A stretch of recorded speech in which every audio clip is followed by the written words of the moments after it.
It's time for Texans on Tap. I'm Brandon Strange with Charlie Palillo and Josh Jordan from SportsMap. You can read their work on sportsmap.com and follow them on X at Palillo and at Josh Jordan 975. It is already week 7. The season is flying by. While this is a noon start, this has all the makings of a primetime matchup. Texans at 5-1, winners of their last 3 against the 4-2 Packers at Lambeau. Both teams are fresh off of their respective blowouts. Let's start with Houston's offense versus Green Bay's defense. Before we do that, just a reminder, click like on the video, subscribe to the channel if you haven't already, click the bell for notifications so you know as soon as new content drops. For example, when we are live after every Texans game this season on YouTube. If you're on the go, we're on all your favorite podcast apps like Apple and Spotify. Just search Texans on Tap. Charlie, Josh, obviously the return of Joe Mixon was huge for Houston last week. Cam Akers traded to the Vikings. For all intents and purposes, Mixon offset the loss of Nico Collins, but the competition stiffens up this week. How do you like Mixon's chances of keeping the train rolling and giving Stroud and his targets that counterbalance that Bobby Slowick has been searching for most of the season? Yeah, parlor game perhaps for another time. More indispensable to the Texans offense if you could only play with one the rest of the way, Mixon or Collins. I don't think Mixon will run roughshod over Green Bay, which is a solid defense, but been giving up yards. They're lower half of the middle, actually, 18th in yards allowed per game. The Texans are number 3, by the way, in the entire NFL. But the focus, the Texans offense against the Packers defense. They don't really have a bell ringer in their front 7. There's no Aaron Donald game wrecker in the interior. There's no elite pass rusher coming from the outside. I would guess that Slowick, given the success at New England and having Mixon, will be emboldened and say, we're going to run the ball because it's going to be part of the Houston Texans identity. I think they'll be all right. I wouldn't anticipate 50-yard runs from either Mixon or Pierce. In the end, I think the Texans' success against good teams is driven offensively by what they can do in the passing game. Yeah, I think it's interesting with Mixon that 36 of his 52 carries this season have been under center runs, which is what we were kind of sold on when they brought him over here from Cincinnati. They ran a lot out of the shotgun in Cincinnati, and that's not when you're using Joe Mixon to the best of his abilities. So I think this is a good thing for him. I think they're going to keep, handing him the ball under center. You got to like the production. Dameon Pierce also looked great, broke a couple tackles, had a really nice long run there. But it is interesting that despite how good the run game was, I think this was John Crumpler on Twitter where I found this. As good as they were against New England, they ranked bottom 5 in success rate and top 10 in stuff rate at a little over 23% amongst all other teams in week 6. So there were a lot of really inefficient runs, but they also had those 2 runs that popped, that made big plays that kind of swung the game. So as Charlie pointed out, if we don't see a lot of those pop runs for 30, 40, 50 yards, there may not be a lot going on in the run game. They are kind of boom or bust when it comes to running the football. And we've kind of seen that all season. And it's really only been boom when Joe Mixon's been out there. And I haven't seen a whole lot of the Packers to this point in the season for a good team, a marquee team, a national brand team that hasn't been featured nationally all that much since the opener, the loss in Brazil to the Eagles, a last snap of the game outcome. Their other loss, just a 2-pointer to Minnesota. Comparative scores really don't hold a lot of water, but obviously we know what happened with the Texans when they ventured to the NFC North of Minnesota earlier this season. I just think overall it's a fabulous matchup. It's not a free spin of the wheel for the Texans. They all matter. But at 5-1 on the road against a good team in an inter-conference game, this isn't a loss that if it happens is 1, shameful, or 2, real damaging in terms of tiebreakers within the AFC. But if the Texans win this game, I put the Chiefs in a separate category until or unless someone takes down Kansas City in the playoffs. The Chiefs are the clear king of the mountain.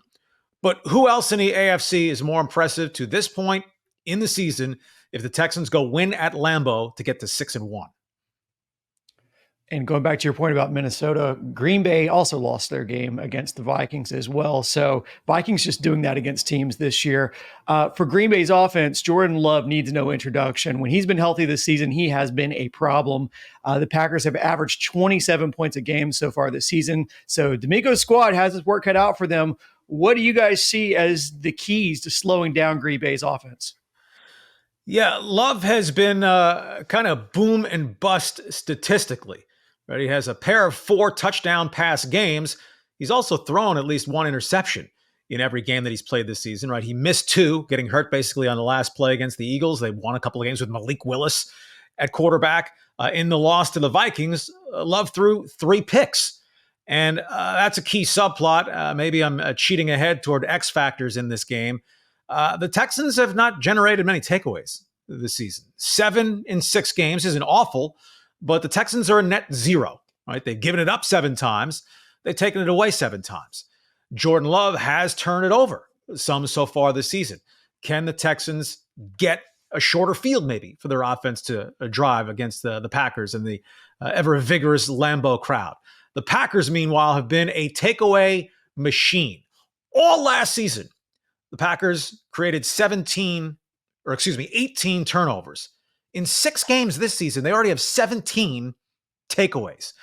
New defensive coordinator, Jeff Hafley, who gave up his head coaching job at Boston College, which enabled Bill O'Brien to get that head coaching gig. Hafley left the college head coaching job, kind of a B-tier program, to become an NFL defensive coordinator. And so far, he has a takeaway monster, maybe the best safety tandem in the NFL so far this season. Jair Alexander, when healthy, is a 2-time second-team All-Pro corner. So they have been ball hawking, and evidently they are, all teams emphasize, get after the ball. Swarm, swarm, swarm is the Texans' defensive credo. But the Packers are really big on punching at the football. Well, Joe Mixon never puts it on the ground. Hasn't fumbled in more than 2 years. So if the Texans can avoid the giveaways against the Packers, as I mentioned earlier, Green Bay's been giving up some yards this season. So I don't think they're going to just snuff the Texans the way that the Vikings defense did, but taking care of the ball, not just the running backs, wide receivers, don't fight too hard for that extra yard maybe after a catch, because the Packers have been foaming at the mouth and frothily taking away the ball so far this season. I think it's going to be all about pressure and blitzing. We've seen D'Amico blitzing more often lately. Jordan Love, 28th in QBR when he's been blitzed this season. So I think that might be something they try and dial up there. Bring some extra guys, whatever it takes, because Love, he's really not getting sacked very much at all. And, it's a deal where they have maybe the best pass blocking offensive line in football. Packers are really good. So I think the Texans are going to struggle a little bit to get that pressure, but I think send some extra guys. I think it's also too with, some players out this week. D'Angelo Ross was the main corner playing besides Stingley because of Lassiter being out last week. So I think it's a deal where, he's kind of on that left side. Stingley stays mostly on the right side. For the Packers, Romeo Doubs lines up on the right side for most of his route. So I think on the left side, maybe Christian Watson, they see a matchup there against D'Angelo Ross where they try and go deep. And that's the other thing. When Love gets blitzed, he loves to try one-on like 50-50 matchups and chunk it down the field. We've seen a lot of teams go after the Texans deep. Now, not a lot of them are completed, but that seems to be kind of what they want, and that's also what the Packers like to do too, is push it down the field, try and win that 50-50 ball. And they have so many good receivers, and I think they're the biggest matchup I think they'll exploit the most is Jaden Reed in the slot. That's where they have their most successes with him, and that's where the Texans give up their most production is in the slot. So I think Petrie's going to have his hands full this week. This is really a complete wide receiver group, a lot of good players here, so they'll be challenged. And you guys mentioned the Minnesota game.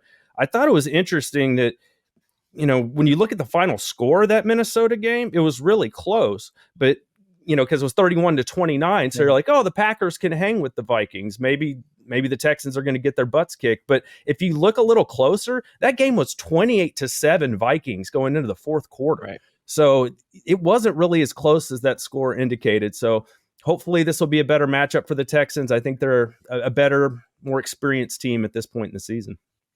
Jordan Love's under 60% completions. Now, it's 4 games, so the statistics can bend pretty dramatically game to game with that smaller sample, but his completion percentage in his breakout season last year wasn't tremendously high. They don't have that one signature star wide receiver. You think of Packers in the past, the way past Don Hudson, a little more recently, Sterling Sharp, not that that's recent, but Antonio Freeman, Greg Jennings, Jaden Reed maybe is about to become their next big star. 27 catches, I think it is, over 16 yards per reception, which is a very stout number. Christian Watson, as a rookie, looked like he was going to be a huge deep threat for them. A little injury problems, a little bit of production problems. He only has 8 catches so far this season. Josh Jacobs was a nice pivot for the Packers as a runner and also as a pass-catching back as Aaron Jones moved to the Vikings. So it's a well-balanced group.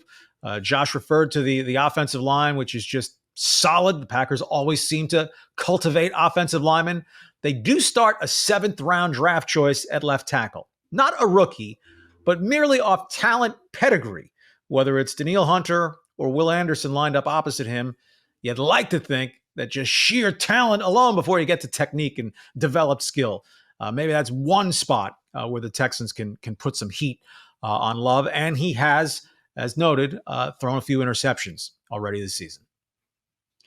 Before we get to predictions, I want you guys to give me your X factors you're watching for. I'd also like to see what everybody watching this will be looking for as well. So be sure to put your thoughts in the comments. Charlie, you previewed this a little bit, I think, talking takeaways. Give me your X factors. Yeah, I'm going to go back to the turnovers because it's the single biggest variable game to game in the NFL in determining the outcome, apart from the score. The Packers, with those 17 takeaways, that's 4 more than any other team in the NFL has so far this season. Mentioned the Packers with 17 takeaways, the Texans with 7. So if the Texans can play them even in the giveaway takeaway game, on the road, generally you think against a good team, better win the turnover battle. If offered even for the Texans in this game, I would take it and then just take my chances that you have the better team if you take care of the ball, right? CJ Stroud has not been as turnover immune so far this season as he was as a rookie.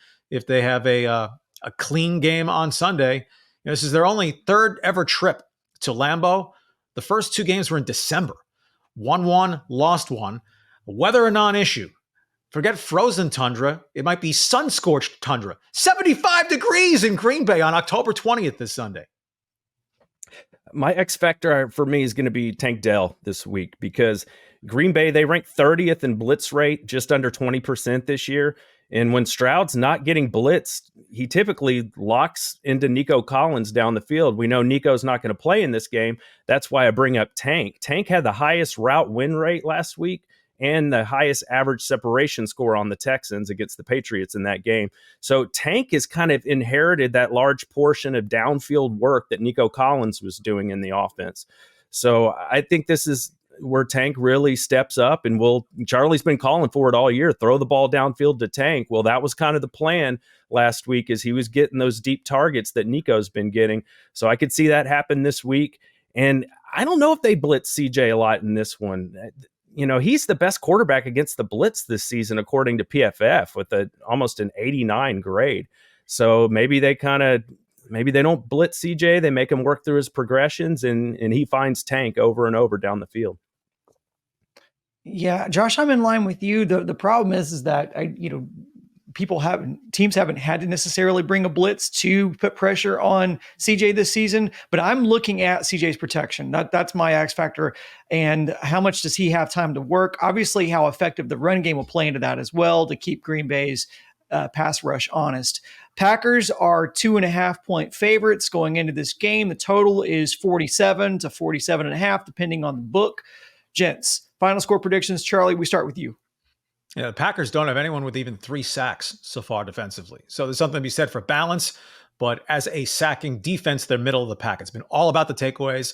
The terrific safety tandem, Xavier McKinney, they signed from the Giants, and Evan Williams, a 4th-round draft pick rookie, who apparently has just been phenomenal so far this season. I'm going Packers at home.